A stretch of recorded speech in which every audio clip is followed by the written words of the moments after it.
زوجہ سے جو ہم بستری ہے وہ صرف اسی راستے میں جائز ہے جس سے اولاد ہوتی ہے، کیونکہ عورت کو اللہ نے بنایا ہے نسل بڑھانے کے لیے۔ تو کوئی بھی ایسا ہم بستری کا طریقہ اختیار کرنا جو نسل بڑھانے کا ذریعہ نہ ہو، یعنی وہ نیچرل نہ ہو، تو وہ حرام ہے۔ تو اس میں اللہ نے یہ حکم دے دیا۔ تو اس سے صاف یعنی حدیث سے بھی پتہ چلتا ہے، اور تمام فقہاء کا اجماع بھی ہے اس آیت کی روشنی میں کہ مسئلہ تھوڑا حیا کے خلاف ہے، لیکن میرا خیال ہے بتانا ضروری ہے کہ پچھلے راستے سے عورت سے ہم بستری کرنا بالکل حرام ہے، ناجائز ہے، اور نبی صلی اللہ علیہ وسلم کی اس پہ بہت شدید لعنت ہے، بہت شدید وعید ہے۔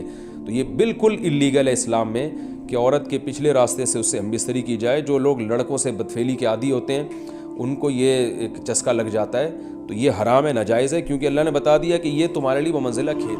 مفتی طارق مسعود کے بیانات کے لیے طارق مسعود آفیشیل کو سبسکرائب کریں۔ طارق مسعود آفیشیل۔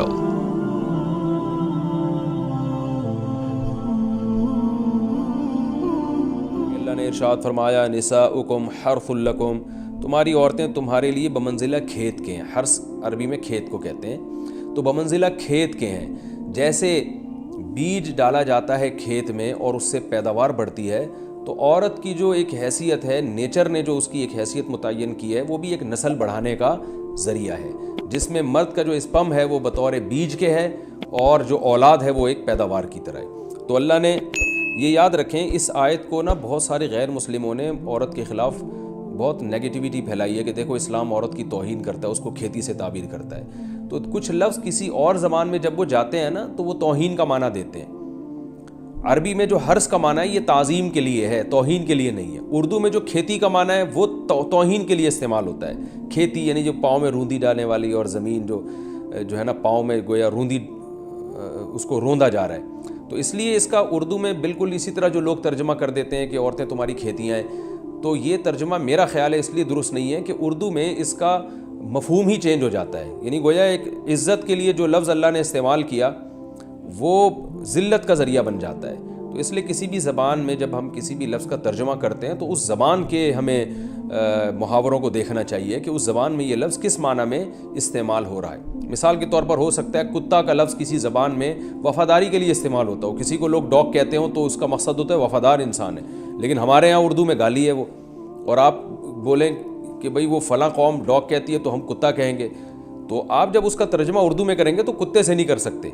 تو اسی طرح یہ عربی کا جو لفظ ہے اس میں بھی یہ چیز غور یعنی ملحوظ رہنی چاہیے۔ تو اس لیے اس کا ترجمہ کیا جائے گا تمہاری عورتیں تمہارے لیے پیداوار بڑھانے کا ذریعہ ہیں، نسل بڑھانے کا ذریعہ ہیں۔ فاتوا حرثکم، تم اپنے اس نسل بڑھانے کے ذریعے کے پاس آؤ، انا شئتم، جیسے چاہو، وقدموا لانفسکم، اور اپنے نفسوں کے لیے آگے بھیجو، یعنی اولاد کی نیت سے آیا کرو زوجہ کے پاس، اور آخرت کے لیے انتظام کرو، یعنی اولاد پیدا کر کے جو تاکہ دنیا اور آخرت میں تمہارے لیے، فیوچر میں تمہارے لیے کام آئے، دنیا بھی داخل ہے آخرت بھی داخل ہے۔ تو اس آیت کا بھی ایک شان نزول ہے کہ صحابہ کرام تو چونکہ جو خواتین تھیں مکہ میں صدیوں سے وہ لوگ آباد تھے، ان کے سفر خاص طور پہ عورتوں کے سفر بہت ہی کم ہوا کرتے تھے۔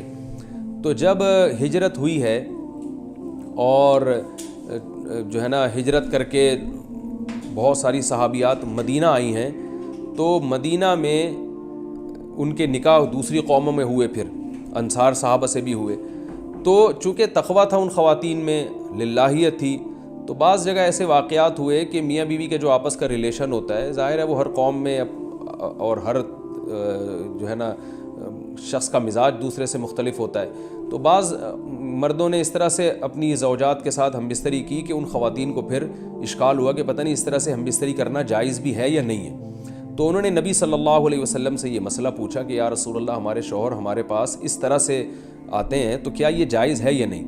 تو ان کے سوال کو بھی مبہم رکھا گیا، اور قرآن نے اس کے جواب کو بھی کنایتاً بیان کیا، کیونکہ مسئلہ بظاہر حیا کے خلاف ہے، تو قرآن جب بھی کوئی ایسی بات ہوتی ہے تو اشارتاً کنایتاً اس کا تذکرہ کر دیتا ہے تاکہ مسئلہ بھی واضح ہو جائے، کیونکہ ظاہر ہے اس کی ضرورت تو قیامت تک آنے والے انسانوں کو پڑ سکتی ہے نا۔ یہ تو ہر میاں بیوی کا اپنا ایک ذاتی مسئلہ ہوتا ہے کہ ہمیں کس طرح سے پرمیشن ہے، کس طرح سے پرمیشن نہیں ہے۔ تو اللہ تعالیٰ نے بھی اشارتاً ہی اس حکم کو قرآن میں بیان کر دیا، اور قرآن میں اس لیے بیان کیا کہ تاکہ اس میں کوئی اجتہادی اختلاف کی گنجائش نہ رہے۔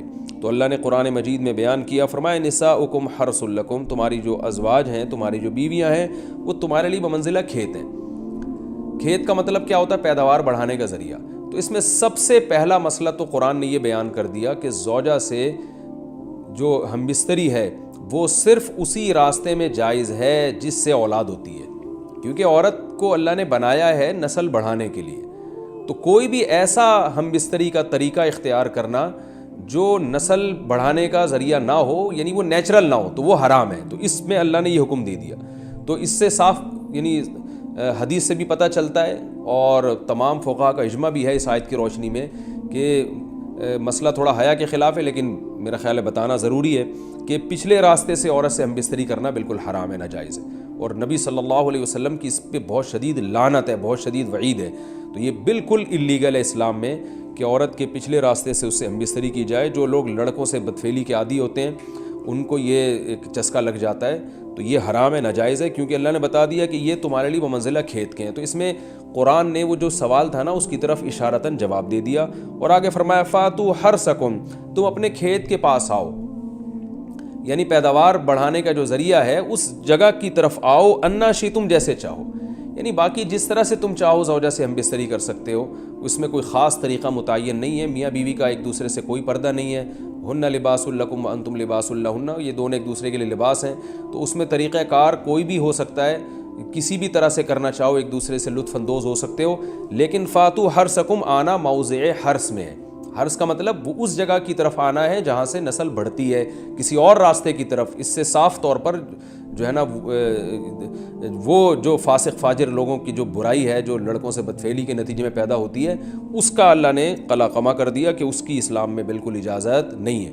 باقی طریقہ کار کیا ہوگا یہ تمہارے اوپر، اس کی اللہ نے تمہیں اجازت دی ہے۔ وَقَدِّمُوا لِأَنفُسِكُمْ، اور چونکہ بار بار حرث کا تذکرہ ہو رہا ہے کہ نسل بڑھانے کا، تو اس لیے اللہ نے فرمایا کہ قدموا لانفسکم، اپنی ذات کے لیے فیوچر میں انتظام کرو۔ قدموا کا مطلب آگے بھیجو اپنی ذات کے لیے سرمایہ۔ کیا مطلب؟ کہ جب زوجہ سے ہم بستری کرو تو نیت اولاد کی ہونی چاہیے، تاکہ وہ اولاد دنیا میں بھی اور آخرت میں بھی تمہارے لیے ذخیرہ بن جائے۔ تو یہ نسل بڑھانے کی بہت زبردست ترغیب ہے اس آیت میں، اور اس آیت میں اللہ نے عورت کا کہ بہت ساری ذمہ داریوں میں سے ایک بڑی ذمہ داری کا بھی بیان بتا دیا کہ عورت کو اللہ نے بنایا ہے، جو مرد اور عورت کا جو فرق رکھا ہے نا، اس فرق کی بڑی وجہ یہی ہے کہ مرد کے اسپم کو اللہ نے بیج کے طور پہ پیدا کیا ہے، اور عورت کو اللہ نے زمین کے طور پہ۔ تو بیج اور زمین کے ملاپ کا بنیادی مقصد ہی نسل بڑھانا، پیداوار بڑھانا ہوتا ہے، نہ یہ کہ نسل روکنا۔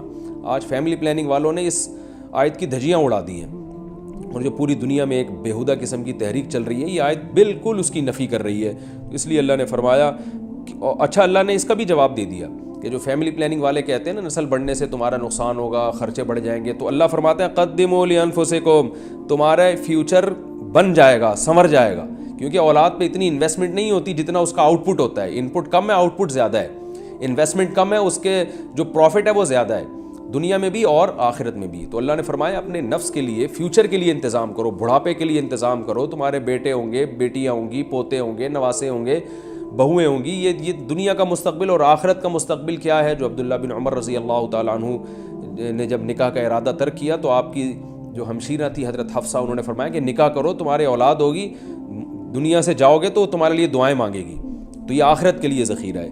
تو اس لیے اللہ نے فرمایا کہ آخرت کے لیے ذخیرہ کرو، واتقوا اللہ، اور اللہ سے ڈرو، واعلموا انکم ملاقوہ، اور جان لو کہ تم نے ایک دن اللہ سے ملاقات کرنی ہے۔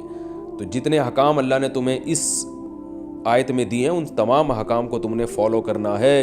وبشر المؤمنین، اور ایمان والوں کو خوشخبری سنا دیں۔